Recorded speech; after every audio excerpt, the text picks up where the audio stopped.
Coming to you from Studios 1162, Vantage Point starts right now.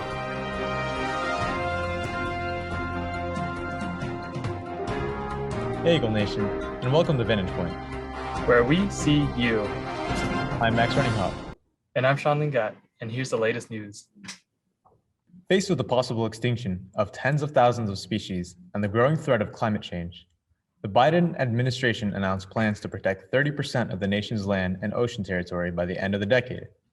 The administration's proposal comes as California and several other states are already moving ahead with their own plans to protect 30% of their land and coastal waters. The federal plan lays out an ambitious target with just over a tenth of the nation's land and a quarter of the waters within our offshore territory are under some form of protection. Coronavirus infections in the US are now at their lowest levels in 7 months, thanks to the vaccines, which are turning the tide in America's battle with COVID-19. Deaths and serious illnesses have dropped significantly, and now cases are falling too. The US averaged about 48,000 new cases per day over the past week. That's a 13% improvement over the week before, and it's the first time since October that average daily cases have dipped below 50,000. A concrete wall that went up around the Seattle Police Department's East Precinct during the last summer's protests on Capitol Hill is finally gone and has been replaced by a tall security fence. The barrier was constructed to fortify the building from damage incurred during protests against police brutality following George Floyd's murder in Minneapolis, police have said. Seattle police said the city made the decision to take down the wall after hearing the residents, business owners, and community leaders in Capitol Hill. The entirely woven black fence reaches about 2/3 of the way up the building's first story. In school-related news, this class of 2021 will be able to pick up their cap and gowns tomorrow from 1 to 3 p.m. in the main parking lot. Honor cords will be distributed at this event. If seniors can't make at this time, they can pick up their gown on May 19th at the next supply distribution day. Now that the coronavirus vaccine has been made available to people who are 16 and older, several Cleveland students are taking advantage of the opportunity to get vaccinated. We spoke with several Eagles about their experience with getting their COVID-19 vaccine. I have just signed up the appointment from the city of Seattle online. And they have like two options, one for Pfizer, which is approved for teenagers 16 and up, and one for Moderna, which is approved for like people 18 and up, I guess. So I chose Pfizer since it is only approved for 16 and up like me. I felt a little bit tired. I got a little bit of muscle pain after taking my first dose of Pfizer. Okay, yeah. So when I got my vaccine, I got the Pfizer vaccine, which is supposed to be 98% effective. I was not hoping to get a different vaccine. I'm glad I got the highest effective one that was available.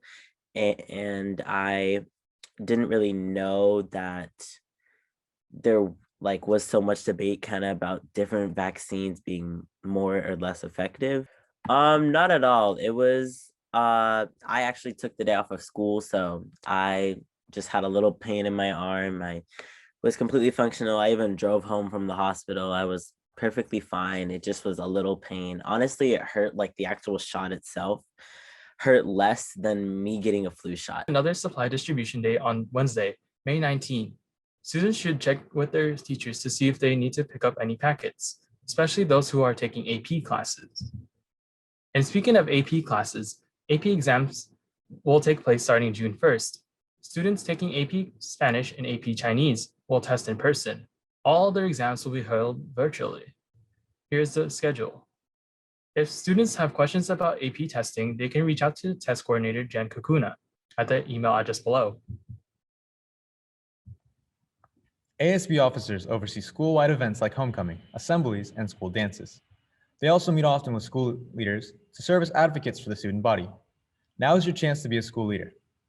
Elections for ASB officers are coming up. Outgoing President Fatima Garcia encourages students to sign up.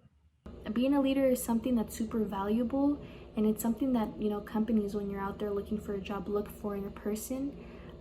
Being a leader means helping others and guiding others to reach a common goal for, everyone's well-being. So you should definitely look to running for ASB. Thank you. Students who are interested in running need to submit their speech to Activities Coordinator Casey Campbell by Friday, May 21st. Elections will take place on Wednesday, May 26th during advisory. Vantage Point is starting a new segment called Senior Shoutout to highlight the achievements of the class of 2021. If you got accepted into your dream school, let's shout it out. Did you get a bunch of scholarships? We want to shout it out. Are you going out of state to college? We need to shout it out. Let the Vantage Point team celebrate you. Send your nominations to tinyurl.com/CHS Senior Shoutout. Well, that's it for this episode. It's been a pleasure for us to see you from this vantage point. The countdown continues. There's 28 days until the last day of school. Until next time, I'm Sean Lingat. And I'm Max Runninghop. Stay fly, Eagles, and keep soaring on.